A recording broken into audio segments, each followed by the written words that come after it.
Thank you for watching. Subscribe on Betrayed Man's Diary for more stories.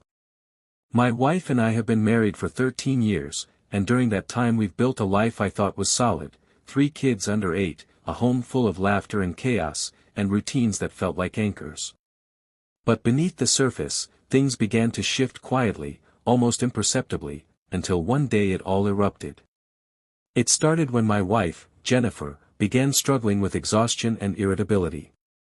She always had a packed schedule, school runs, and PTA meetings, and playdates, but this was different. She was forgetting things she never missed before. Phone calls from her director went unanswered, and the kids noticed her snapping over tiny messes they made.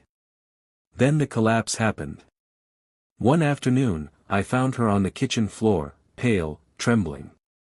Doctor's visits followed. Blood tests. And a diagnosis of severe anemia. It sounded ominous, but I too willingly accepted it. I thought we had an answer, just fatigue, iron levels, a temporary setback. We worked through it, rearranged schedules, I took more day shifts so she could rest. We even planned weekend getaways by the lake. For a while, she seemed like herself again. But then came the Adderall. She'd been prescribed it for concentration. Doctor said she was doing fine. As long as she took it, she was bright, energetic. And I became the caretaker for a controlled substance, counting pills, watching her dosage, burying my concerns in grocery lists and PTO volunteer sign-ups. Margin of slip-up? Near zero. That arrangement, pill control, check-ins, doctor visits, held strong for a year and a half. We settled into our life again, found our rhythm. The kids loved story time, soccer mornings, pancake Saturdays, and even my work trips became an excuse for family fun. We'd laugh and joke and I felt firmly anchored again. Then came the credit card charges. Small amounts at a local nutrition store, $60 here, $80 there, vague tags like supplement or nutrition. She said they were energy drinks. But my instincts whispered otherwise.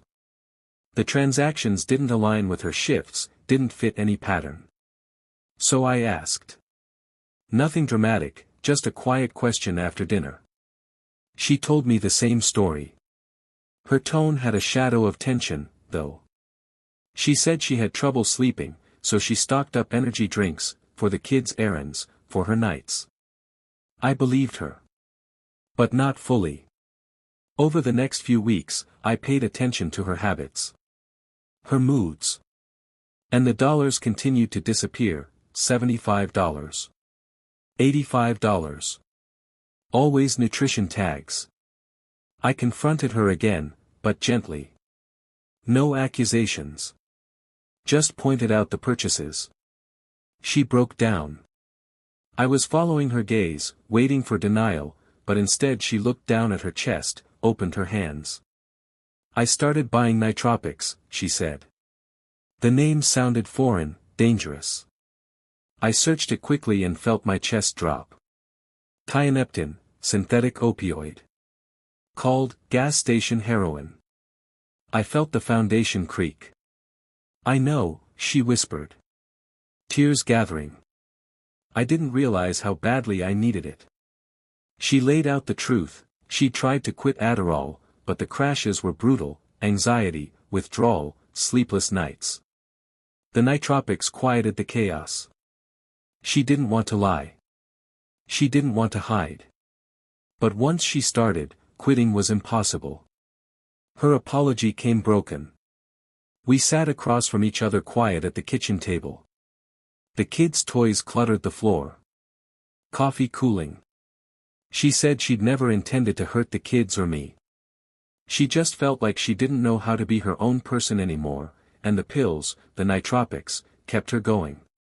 She cried and pleaded for help, for forgiveness. My heart ached. I felt betrayal, and worry. I still loved her, but this felt like trust fracturing. Yet the fix seemed clear: eliminate the access. I asked her to hand over her phone and changed passwords. I disabled purchase apps, removed credit cards, set my own limits.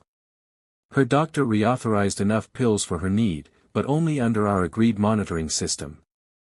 I insisted family therapy. We agreed full transparency. In the days after, she seemed relieved. Different. Honest. We had small wins. She threw out the last nootropics. We talked about new habits. I reminded kids about upcoming field trips. We got through the week. But at night, the old anxiety crept back. She'd twitch when her phone buzzed. I caught glimpses of hesitation. Was she hungry for control? Was the pattern already forming? I asked for a schedule delay, pill times, grocery lists, check-ins. She hesitated before agreeing. We cautiously breathed around each other. I told myself I believed her. I believed we could rebuild. But I also realized something felt irrevocably changed. Sending me into these nighttime battles, every purchase could signal relapse. Trying to regulate someone you love because you don't trust them, the definition of brokenness, but I held on to it. I don't know what it says about me, but after 13 years, I didn't just want my wife back. I wanted a version of who we were, united, reliable, unbroken. But this new normal was fragile, heavy. Every grocery run, work shift, therapy session was tinged with my fingers crossed. And somewhere in the silence I carried this fear: what if it comes back? Fast forward about 6 or 7 months after she admitted to taking that tianeptine stuff, things had been on a fragile upswing. We'd gotten into a shaky rhythm. I monitored her meds, she attended therapy, and we even managed 2 normal weekends. I never admitted how closely I was watching. But then, everything unraveled in one terrifying call. It was late afternoon when my phone rang. I saw Jennifer's name, along with her heart monitor icon, which I'd configured for emergencies. She sounded frantic. I can't breathe. My heart is racing. I'm shaking. Her words came out in spasms. Her coworker, Melissa, was at her side. She told me Jennifer had locked herself in the office bathroom, trembling, gasping, terrified she was overdosing. They'd pulled her out and Melissa was driving her home right then. My blood ran cold. When Jennifer stumbled in the door, she was pale, wide-eyed, drenched in sweat. I rushed over, called 911, but she pushed me away. She said, "It's nothing." But her chest heaved. Her hands shook. I calmed her while the ambulance arrived. She protested, but I stayed firm. Yes, she was going. She needed a hospital. On the ride in, she mumbled, "It's the Adderall. The withdrawal." But in the ER, she reversed, "No, it's my asthma flaring." Her breathing stabilized, but the truth hung unsaid until later. A few hours later, after a night of vitals and observation, I sat beside her on a stiff hospital bed. She'd slipped into a high-dose sedative, her eyes distant. I braced myself. "Jen, please," I whispered. "What did you take?" She twitched, inhaled, and then her voice cracked. I took those Stacker 2 pills, like 6 at a time at first, then 12. I lost count. I thought it would help me focus, calm me down. But the breathing, I couldn't breathe. Years of small lies bled out in that confession. She said the nutrition store had stopped carrying them, so she went to gas stations, Craigslist sellers, dark web threads. She was hiding the pills at work and taking them whenever anxiety hit or when she felt drained. Sometimes before driving to pick up the kids. Sometimes at night, after maybe a date with a friend. But tonight? She thought she had taken about 60 pills. That's not a prescription dose, that's a suicide attempt. I felt my stomach twist. Her confession came wrapped in tears and guilt and shock. Once we returned home, I didn't hesitate. I called her parents and my sister. I arranged for immediate inpatient detox. My partner in rehab had to keep working for the kids, so I said to her, "You're going in tomorrow. I've talked to insurance, the admission counselor." It's not up for discussion. She sank into the couch, broken. I squeezed her hand and said, "You're safe.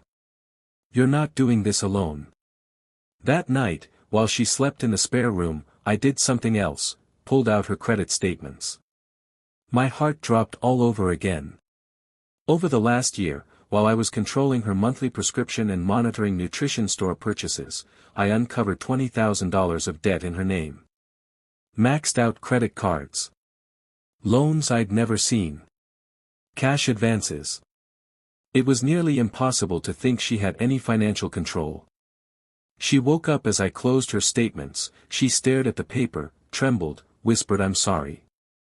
I held her crying, telling her I had one rule: get clean. See a professional. We'll figure out the rest. We spent the rest of the night packing for rehab, clothes, toiletries, a good book, words of encouragement scribbled on a card. She left early the next morning in an ambulance, an addiction specialist riding with her to the treatment center. I walked her in, then came home, sat down and cried, for her. For me. For the life we built and the trust that was erased. The next days were loneliness and drive-through dinners, phone check-ins with the kids, and panic calls to the facility. I started attending an Al-Anon style group, mostly because I realized I couldn't parent my kids and chase her addiction at the same time. The committee chose new rules: I would power through finances, insurance, budget bigger, protect the kids, prepare for a divorce in the worst case, but I would never let her face this on her own. She called weekly. Sometimes only for 2 minutes. She missed the kids. She said every day was hard. She thanked me for saving her life, but I know how fragile saved really is. That summer, while she was in rehab, I realized something. You can walk into treatment, but you don't always walk out the same person. I realized I was different too. I had to become the disciplinarian, the financial planner, the single parent. The first week of rehab seemed normal, or as normal as something like that could be. Jennifer would text me every day, short but regular messages just checking in. On weekends, she'd call the kids over Zoom. They'd talk about school, what movies they were watching, what they had for lunch. For a moment, it felt like we were managing. Like maybe this was a necessary chapter we'd close soon enough. Week 2 brought our first scheduled family therapy session. I cleared the whole day and drove out to the rehab center with a small knot in my stomach. I didn't expect miracles, but I hoped for honesty. Maybe even a moment of reconnection. Instead, I walked into a session that felt like an ambush. The counselor, a soft-spoken woman in her 50s, welcomed me in with a nod. Jennifer was already seated, arms crossed, face tight, looking anywhere but at me. Her whole body was angled away from mine, like even being near me took effort. We sat in silence for a moment, and then she launched into it. For 30 minutes, I sat there listening to her outline every flaw I apparently had as a husband. How I made her feel small. How I controlled everything. How I never listened. How I never took her seriously. There was no mention of the addiction, the lies, the secret credit cards, or the pills. Just an endless stream of how I was the problem. It wasn't even what she said, it was how she said it. Like I was some distant memory she didn't want to relive. Like the 13 years we shared, the kids, the late nights in hospitals, the birthdays, the inside jokes, none of it had weight. None of it mattered. I sat frozen. Numb. I didn't defend myself. I just let her talk. I figured maybe this was part of the process. That maybe this was what she needed to purge to begin healing. But it felt like being slowly dissected while the surgeon told me I was the reason for the disease. The therapist finally stepped in, gently trying to guide the conversation back to mutual ground.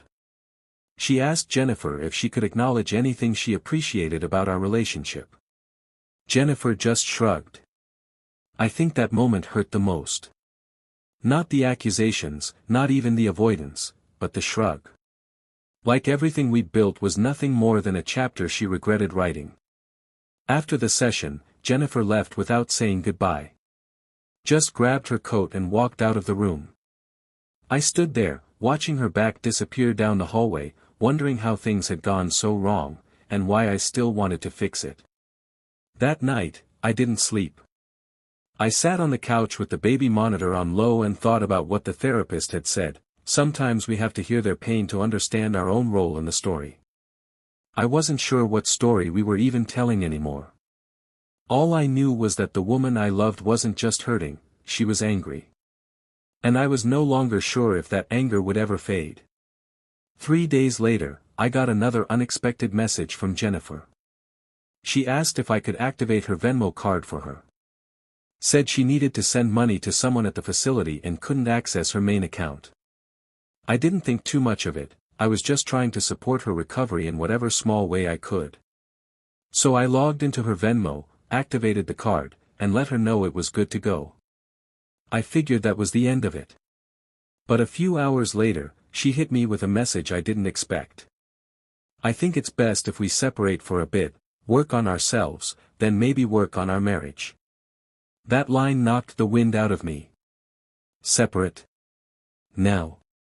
While she's still in rehab and I'm back here juggling work, the kids, and everything else on my own. But that wasn't even the worst part. She went radio silent after that. No explanation. No follow-up. I tried calling her therapist. Several times.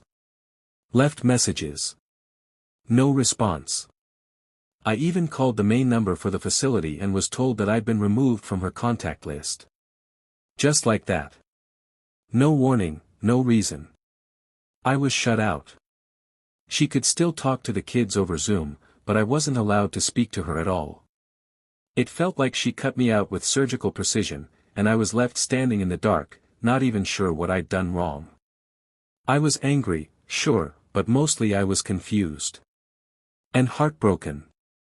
When I told people about it, her family, mutual friends, they said I was overreacting. That I needed to give her space. That I was being unstable and obsessive by trying to keep in contact. But they didn't see what I saw. They didn't live this marriage. 13 years of building a life together, and now she's telling me she needs space through a text message.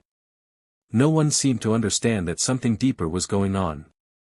I knew it in my gut. She wasn't just detoxing from the gas station pills. She was detaching from me entirely.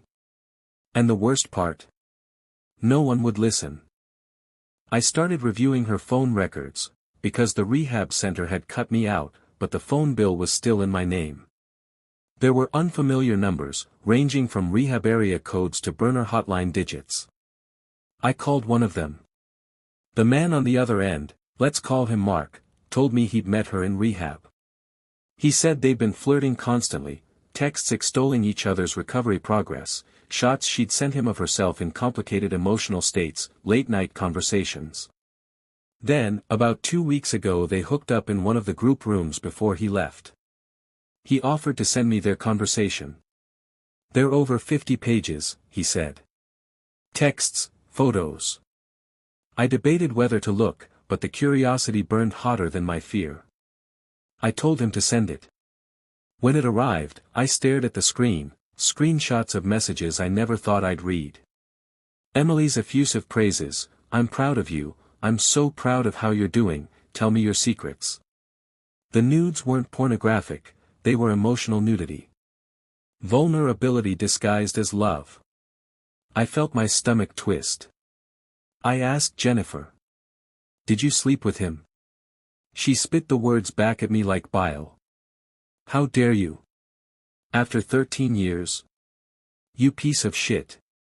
I told her I could show her what he sent me, pretty soon she'd have to admit she was lying. So I sent her the nude. And then I disconnected phone. I thought the rehab facility would jump in. This was supposed to be a safe space, a place to recover and evolve, with rules that kept recovery and intimacy separate. But when I called to alert them, that violates your own policy, men and women are supposed to be separated at intake. We can't control what happens between patients, they said. I said, "This matter needs addressing. We can't share private client information with you." "Maybe you should be evaluated," they replied. Then came the ultimate insult. "We've received complaints you're exhibiting unstable behavior." That was the moment I realized. Recovery can feel like abandonment. Institutions can lie through their pamphlets. And when someone you love crosses the line, you don't get to be the martyr, you get labeled the villain. They told me to step aside, to clear the space for healing, so nothing could trigger relapse or blur boundaries. But I wasn't there to stop healing. I was trying to stop her from stepping over the line into something I couldn't fix. Now, I'm sitting here with folders of screenshots, nursing wounds in corners of my apartment, making plans, guarding my kids, protecting what I can. I feel like I lost her twice, once to pills and rehab, and again to someone who preyed on her loneliness under the guise of healing. She hasn't called or asked about her kids in 3 weeks. Not one message, not a single, "How are they doing?" Not even a hint of acknowledgement that she brought 3 little people into this world who are confused and wondering where their mom went. I sincerely think her brain is fucked up. I don't say that lightly. Something's broken, and I don't know if it's the addiction, the guilt, the denial, or maybe all of it tangled into one big mess. But I look at the silence and it's deafening. I don't know what to do anymore. I've always been the one who fixes things, who steps up, who absorbs the punches and keeps going, but this isn't something I can just patch up and pretend we can rebuild from. I honestly don't think I could ever forgive her for this. And I'm not talking just about the cheating, though that's its own brand of hell, but the abandonment, the lies, the way she looked at me in therapy like I was a stranger who had ruined her life. She sent me a letter the other day. Not a call, not a text, but an actual letter in the mail. It felt like a dagger. In it, she blamed me for her addiction. Like I was supposed to diagnose her, drag her to rehab before she even admitted there was a problem. And the worst part? She wrote that I benefited from her addiction. That line still burned into my brain. Like what? Watching her deteriorate emotionally, carrying the household alone, filing bankruptcy to clean up the mess of credit cards she secretly maxed out, was some kind of luxury for me. Filing bankruptcy is apparently something I did for fun. Like I've been living some twisted dream life through all of this. I'm sorry if it sounds like I'm ranting. Maybe I am. But this whole thing has shattered something deep in me, and I don't know who to talk to anymore. My friends don't get it. Her family doesn't talk to me. I feel like the full story is needed, like someone out there needs to know just how badly things can break. So thanks for reading, if you made it this far. I don't know what comes next, but I guess I'll just keep going. For the kids. For me. For whatever's left. Don't forget to like, share and subscribe for more dramatic tales.